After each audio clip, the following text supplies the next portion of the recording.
Art of Ancient Island, and the beguiling fae, exploring tales of magic, mystery. There was a king and the beguiling fae in the ancient Irish forests, whose name was O'Hara in the ancient Irish forests. He had 3 daughters, whose name was one time when the king was away from home, and he had 3 daughters. The eldest daughter had a thought that she'd like to be married. One time when the king was away from home, so she went up in the eldest daughter had a thought that she'd like to be married. Put on the cloak of darkness which her father had, so she went up in the castle and wished for the most beautiful man under the darkness which her father had as a husband for herself, and wished for the most beautiful man under the sun. She got her wish. As scarcely had she put off the cloak when there came, she got her wish in a golden coat. For scarcely had she put off the cloak, 2 black when there came, and 2 white in a golden coat, the finest man she had ever laid eyes on. 2 black and 2 white, and took her away, the finest man she had ever laid eyes on. When the second daughter saw what had happened to her sister, she put on the cloak. When the second daughter saw what had happened to her sister, wished for the next best man in the world. She put on the cloak of darkness. She put off the cloak and wished for the next best man in the world as a husband, in a golden coach with 4 black horses. And straightway a man nearly as good as the first, in a golden coach with 4 black horses. A man nearly as good as the first put on the cloak and wished for the best white dog in the world. Put on the cloak. Presently he came and wished for the best white dog in the world. In a golden presently coach, he came 4 snow-white horses with 1 man attending, and took the youngest sister away. In a golden coach and 4 snow-white horses. When the king came home and took the youngest sister away, the stable boy told him what had happened while he was gone. When the king came home, the stable boy told him what had happened while he was gone. When he heard that his youngest daughter had wished for a white dog beyond measure, and gone off with him. When he heard that his youngest daughter had wished for a white dog, when the first man brought his wife home, he asked, "In what form will you have me in the daytime?" He asked, "As I am now in the daytime." "In what form or as I am now in the daytime?"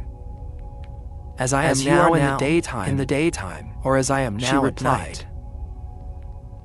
As you are now, sister had her husband as a man in the daytime, she replied. But at night he was a seal. So the first sister had her husband as a man in the daytime. The second man, but at night, put the same question to the middle sister. The second the same answer, put the same question to the middle sister. So the second sister had her husband in the same form as the first.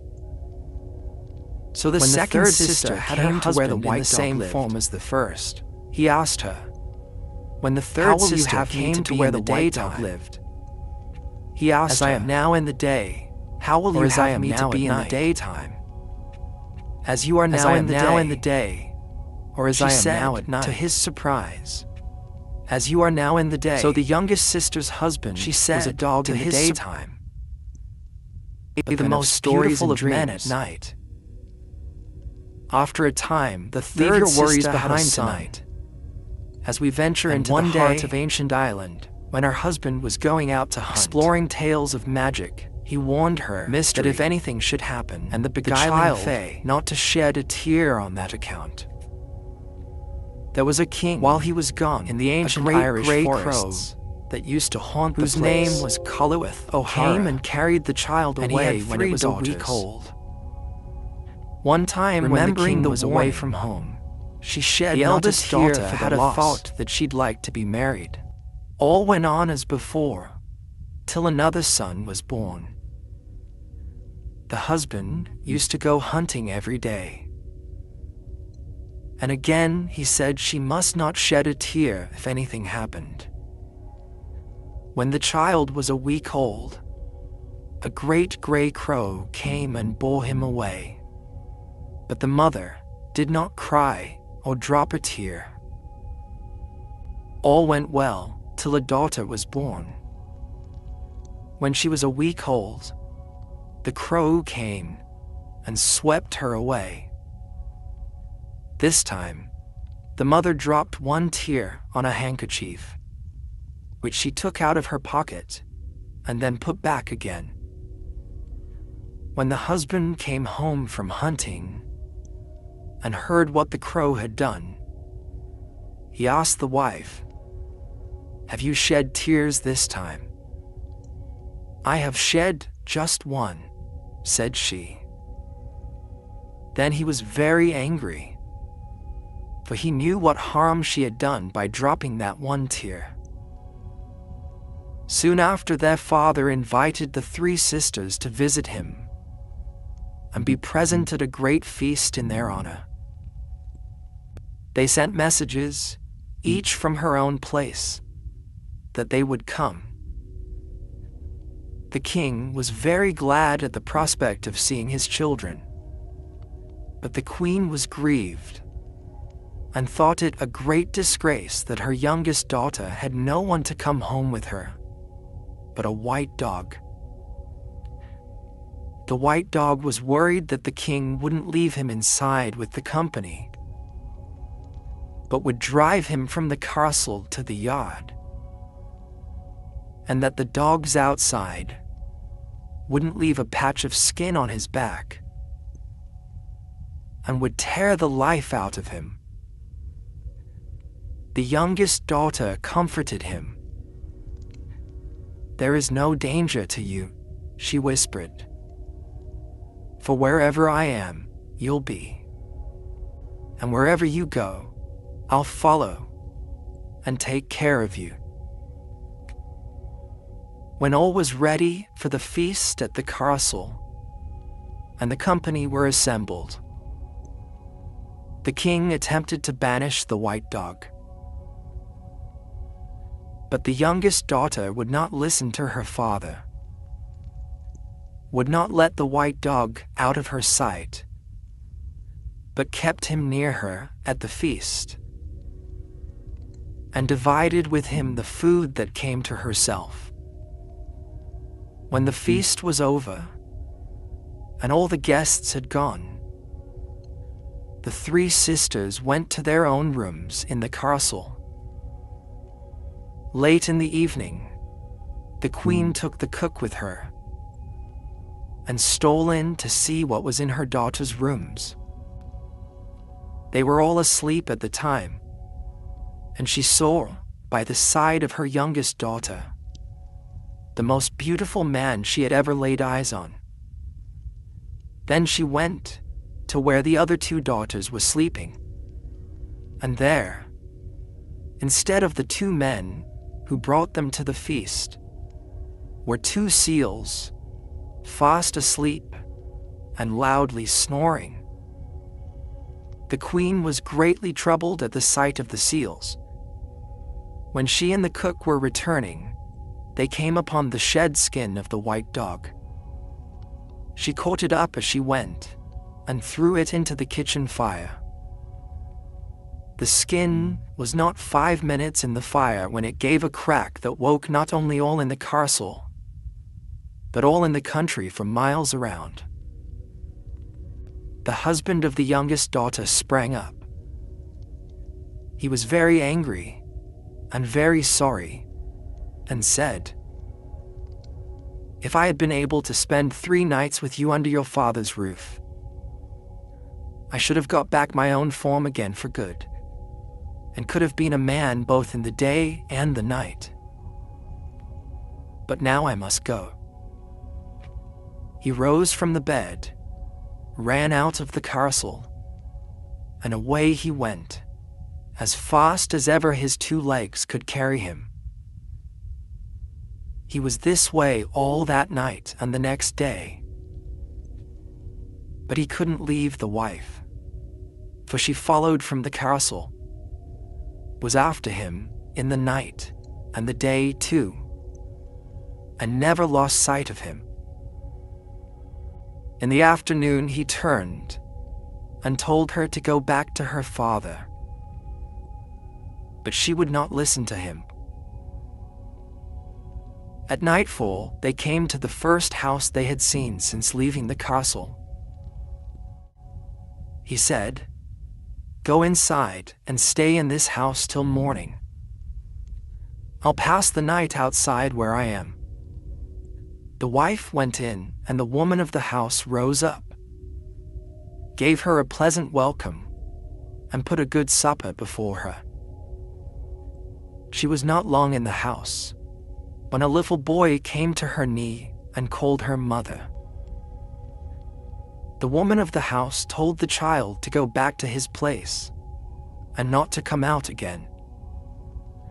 "Here are a pair of scissors," said the woman of the house to the king's daughter, "and they will serve you well. Whatever ragged people you see, if you cut a piece off their rags, that moment they will have new clothes of cloth of gold." She stayed that night, for she had good welcome.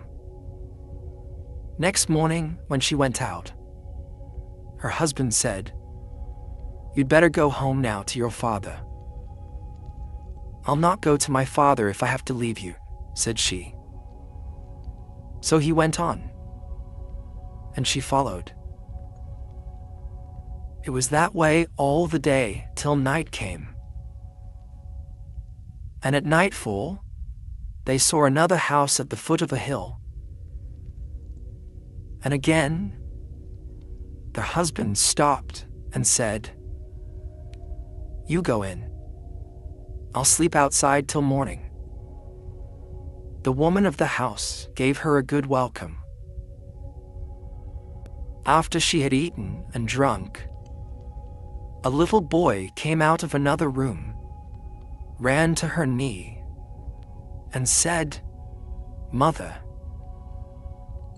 The woman of the house sent the boy back to where he had come from and told him to stay there. Next morning, when the princess was going out to her husband, the woman gave her a comb and said, "If you meet any person with a diseased and a sore head, and draw this comb over it 3 times, the head will be well and covered with the most beautiful golden hair ever seen." She took the comb and went out to her husband. "Leave me now," said he, "and go back to your own father."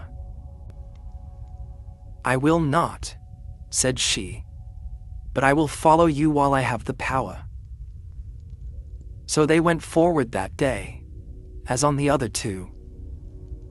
At nightfall, they came to a third house at the foot of a hill, where the princess received a good welcome. After she had eaten supper, a little girl with only one eye came to her knee and said, "Mother."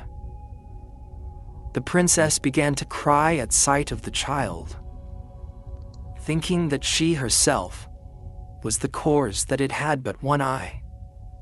Then she put her hand into her pocket, where she kept the handkerchief on which she had dropped the tear, when the gray crow carried her infant away. She had never used the handkerchief since that day, for there was an eye on it. She opened the handkerchief and put the eye in the girl's head. It grew into the socket that minute, and the child saw out of it, as well as out of the other eye. And then the woman of the house sent the little one to bed. Next morning, as the king's daughter was going out, the woman of the house gave her a whistle and said, "Whenever you put this whistle to your mouth and blow on it, all the birds of the air will come to you from every quarter under the sun. Be careful of the whistle, as it may serve you greatly. Go back to your father's castle," said the husband when she came to him, "for I must leave you today." They went on together a few hundred yards, and then sat on a green hillock. And he told the wife, "Your mother has come between us. But for her, we might have lived together all our days.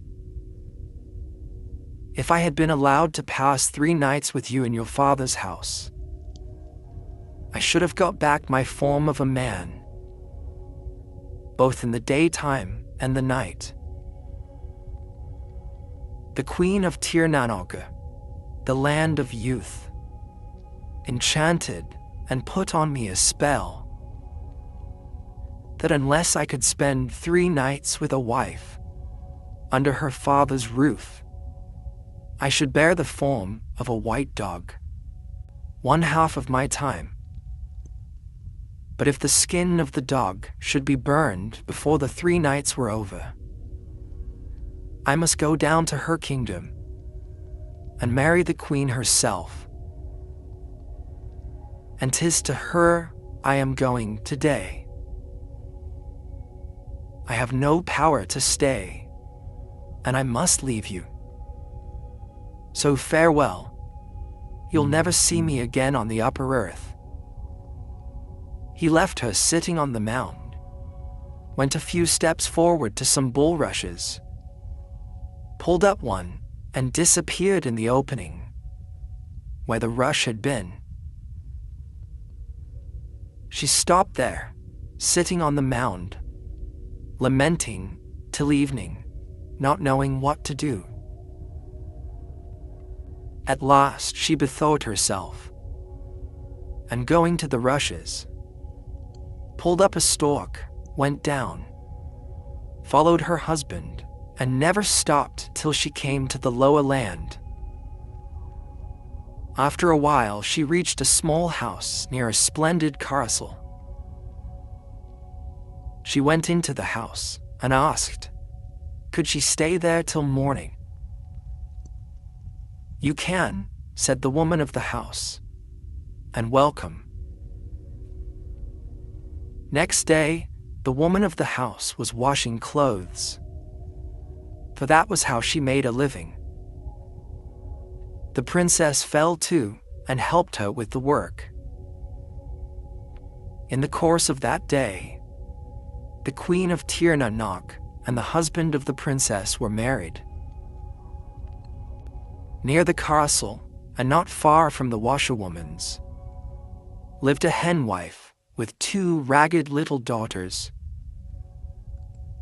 One of them came around the washerwoman's house to play. The child looked so poor, and her clothes were so torn and dirty, that the princess took pity on her and cut the clothes with the scissors which she had. That moment, the most beautiful dress of cloth of gold ever seen on woman or child in that kingdom was on the henwife's daughter. When she saw what she had on, the child ran home to her mother as fast as ever she could go. "Who gave you that dress?" asked the henwife. "A strange woman that is in that house beyond," said the little girl, pointing to the washerwoman's house.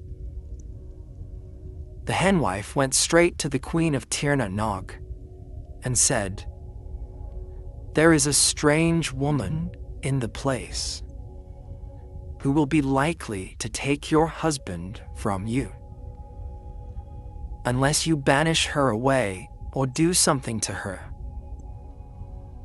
For she has a pair of scissors different from anything ever seen or heard of in this country." When the queen heard this, she sent word to the princess that, unless the scissors were given up to her without delay, she would have the head off her. The princess said she would give up the scissors if the queen would let her pass one night with her husband. The queen answered that she was willing to give her the one night. The princess came and gave up the scissors and went to her own husband. But the queen had given him a drink, and he fell asleep and never woke till after the princess had gone in the morning. Next day, another daughter of the henwife went to the washerwoman's house to play. She was wretched looking, her head being covered with scabs and sores. The princess drew the comb 3 times over the child's head, cured it, and covered it with beautiful golden hair. The little girl ran home and told her mother how the strange woman had drawn the comb over her head, cured it, and given her beautiful golden hair. The henwife hurried off to the queen and said, "That strange woman has a comb with wonderful power to cure and give golden hair, and she'll take your husband from you unless you banish her or take her life." The queen sent word to the princess that unless she gave up the comb, she would have her life. The princess returned as answer that she would give up the comb if she might pass one night with the queen's husband. The queen was willing and gave her husband a draft as before. When the princess came, he was fast asleep and did not waken till after she had gone in the morning. On the 3rd day, the washerwoman and the princess went out to walk, and the first daughter of the henwife with them. When they were outside the town, the princess put the whistle to her mouth and blew. That moment, the birds of the air flew to her from every direction in flocks. Among them was a bird of song and new tales. The princess went to one side with the bird. "What means can I take," asked she, "against the queen to get back my husband? Is it best to kill her, and can I do it?" "It is very hard," said the bird, "to kill her. There is no one in all Tir na nog who is able to take her life but her own husband. Inside a holly tree in front of the castle is a ram. In the ram a duck, in the duck an egg, and in that egg is her heart and life. No man can cut that holly tree but her husband." The princess blew the whistle again. A fox and a hawk came to her. She caught and put them into 2 boxes, which the washerwoman had with her, and took them to her new home. When the henwife's daughter went home, she told her mother about the whistle. Away ran the henwife to the queen and said, "That strange woman has a whistle that brings together all the birds of the air, and she'll have your husband yet, unless you take her head." "I'll take the whistle from her, anyhow," said the queen. So she sent for the whistle. The princess gave answer that she would give up the whistle if she might pass one night with the queen's husband. The queen agreed and gave him a draft as on the other nights. He was asleep when the princess came, and when she went away. Before going, the princess left a letter with his servant for the queen's husband, in which she told how she had followed him to Tir na nog, and had given the scissors, the comb, and the whistle to pass 3 nights in his company, but had not spoken to him, because the queen had given him sleeping draughts, that the life of the queen was in an egg, the egg in a duck, the duck in a ram, the ram in a holly tree in front of the castle, and that no man could split the tree but himself. As soon as he got the letter, the husband took an axe and went to the holly tree.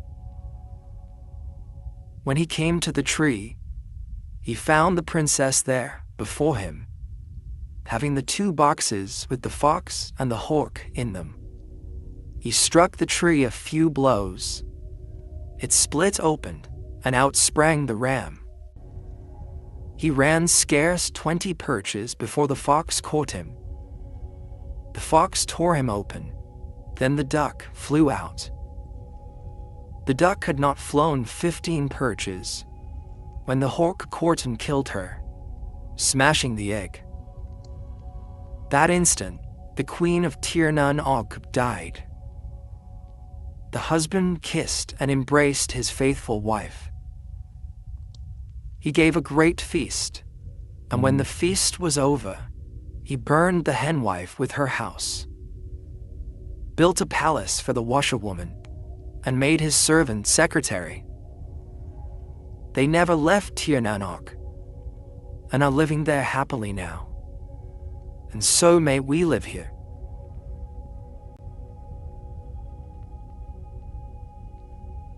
In the heart of Ireland, where the mists weave through the hills like a dance of spirits, there lay a village untouched by time.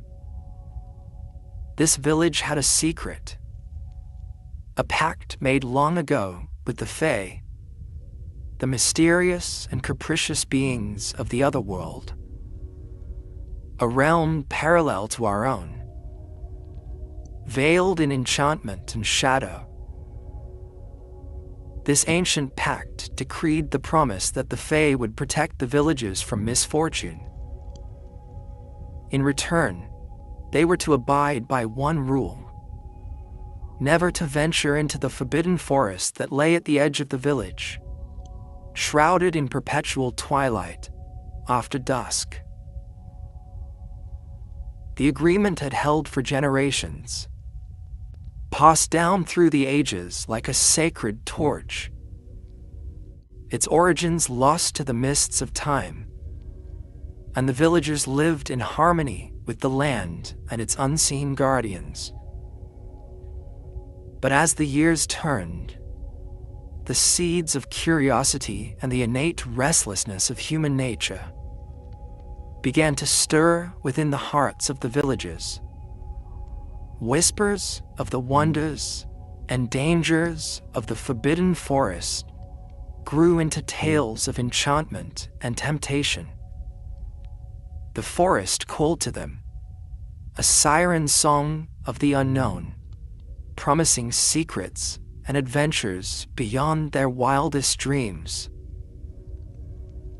A young villager named Eamon, with hair as dark as the raven and eyes filled with the spark of curiosity, found himself drawn to the forbidden forest.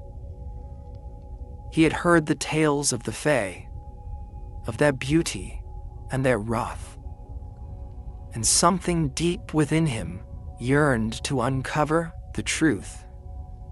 One evening, under the cloak of twilight, Eamon ventured into the forest. The trees whispered secrets in a language lost to men, and the deeper he walked, the more the line between the worlds seemed to blur. After hours of wandering, he began to wonder if perhaps he should turn back, having found nothing of the Fae and the ancient oaths but a beguiling sense of awe and unease. It was then that he saw her, a Fae maiden, bathing in a moonlit glade, her skin glowing with fairy light, her presence commanding yet ethereal, like a vision crafted from moonlight and shadow. The moment she sensed Eamon's approach, she turned towards him, her movements graceful. Her eyes, shimmering pools of the deepest green, reflected a world unseen by mortal eyes, capturing the very essence of the other world. An enigmatic smile played upon her lips, and in that smile, Eamon sensed a blend of curiosity and amusement, as if she found his bewilderment both expected and delightfully intriguing. She introduced herself in a voice that carried the melody of the forest. "I am Aisling," she said, her words a gentle echo in the still air. Guardian of these woods and daughter to the Fae King. As days turned into weeks, Eamon found himself returning to the glade to meet Aisling in secret. Breaking the ancient pact with every nightfall, drawn by an inexplicable bond that seemed to grow stronger with every encounter. Aisling, too, found herself intrigued by this human's genuine wonder and respect for the natural world. Traits seldom seen in those from beyond the Fae realm. Their conversations, once cautious, flourished into exchanges of tales and laughter, of human dreams and Fae magic.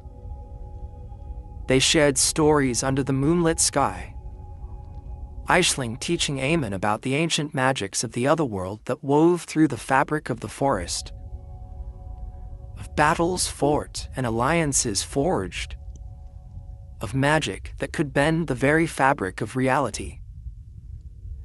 Eamon in turn spoke about the human world, its joys and sorrows, its fleeting nature, and the dreams that propelled it forward. He described the beauty of the mundane, seen through eyes unaccustomed to the wonders of the Fae, providing Aisling a glimpse into a life governed by time and change. And yet, with each visit, a sense of unease began to grow within him. The forest seemed darker, the mists thicker, and whispers of discontent stirred among the trees. The villagers noticed the change as well. Crops began to fail, livestock grew ill, and an unspoken fear settled over the village. The elders spoke in hushed tones of the broken pact and the wrath of the Fae. One night, as Eamon made his way to the glade, he found Aisling waiting for him with a solemn expression. She revealed the truth that she had kept hidden. With every visit, the barrier between the worlds weakened, and dark entities from the other world sought to break through, drawn by Eamon's human energy. The twist of fate was cruel. Eamon's love for Aisling and his desire to uncover the mysteries of the Fae had endangered his own village. The only way to mend the rift and protect both worlds was for Eamon to forget Aisling and the Fae, to never venture into the forest again. A powerful spell would seal his memories and the breach, but at a great cost. The love they shared would be sacrificed, and Aisling would return to the other world, never to meet Eamon again. With a heavy heart, Eamon agreed. As Aisling whispered the spell, Eamon's memories of her and the Fae began to fade, like mist under the morning sun. He found himself standing at the edge of the forest, the urge to explore gone, a vague sense of loss his only companion. The village slowly recovered, the crops flourished once more, and peace was restored. Eamon, with no recollection of the events, continued his life, occasionally pausing at the forest's edge with an unexplainable ache in his heart. The pact between the villages and the Fae was mended, but the forbidden forest remained, a reminder of the delicate balance between curiosity and caution, the seen and the unseen, the human heart and the mysteries of the Fae.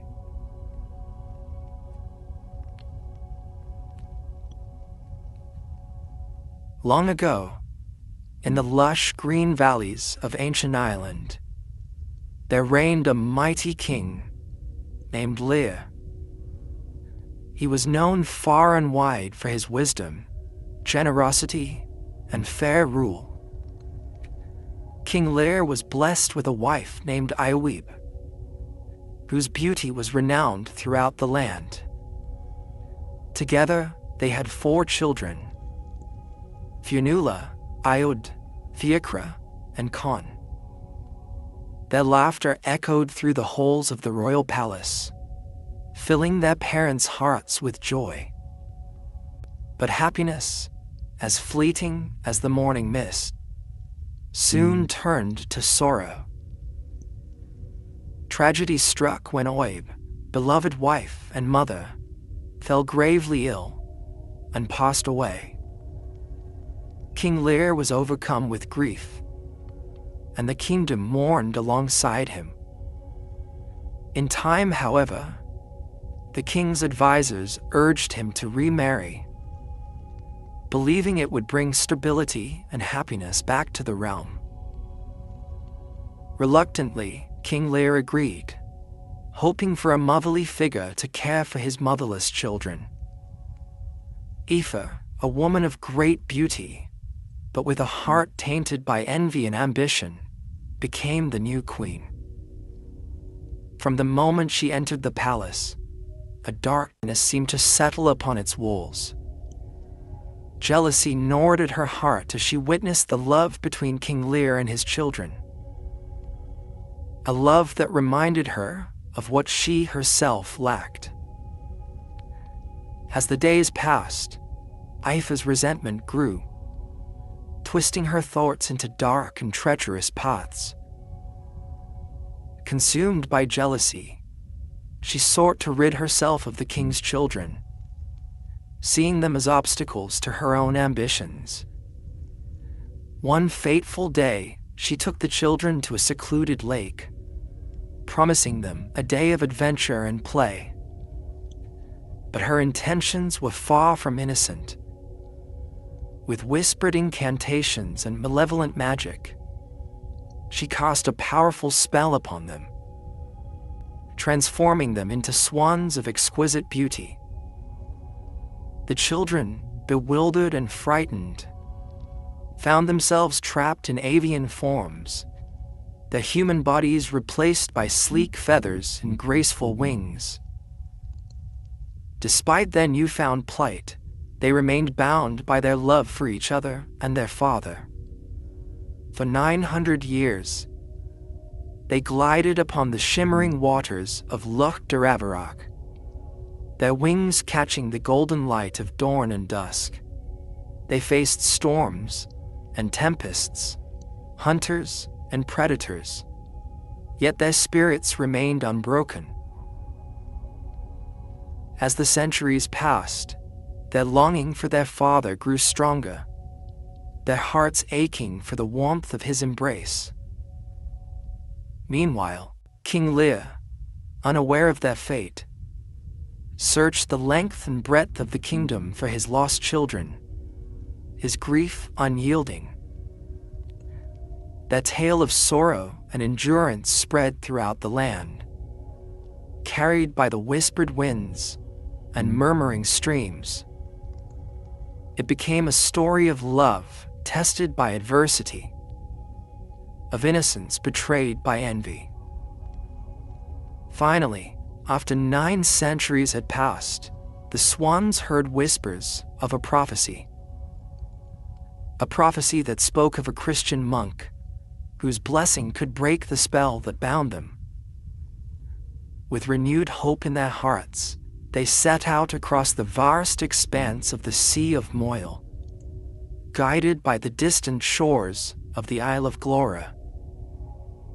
At long last, they reached the tranquil shores, where a humble monastery stood bathed in the golden light of dawn. There, they found the monk, a gentle soul whose eyes shone with kindness and compassion. With words of blessing and prayers of salvation, the monk broke the enchantment that held them captive. As the first light of dawn touched their feathers, the swans felt a warmth spreading through their bodies, a sensation long forgotten. Their avian forms melted away, revealing their true selves once more. But time had taken its toll, and they emerged as old and weary as the ancient oaks that shaded the monastery grounds. With tears of joy and sadness mingling on their cheeks, they embraced each other one last time, their hearts heavy with the weight of 9 centuries worth of memories. And as the sun rose high in the sky, casting its golden glow upon the world below, they closed their eyes and surrendered to the eternal embrace of sleep. Their spirits, freed from the confines of mortal flesh, ascended to the heavens, where they were reunited with their beloved mother. Together, they soared among the stars, their voices blending with the celestial chorus in a song of everlasting peace and love. And so, the tale of the children of Leah passed into legend, a testament to the enduring power of love, the destructive force of jealousy, and the resilience of the human spirit in the face of adversity. As we close this chapter on the charming world of Irish folk tales and the beguiling fae, let their mysterious magic stay with you. Allow their stories to gently guide your dreams tonight. Rest well, and may you wake with a touch of enchantment in your heart.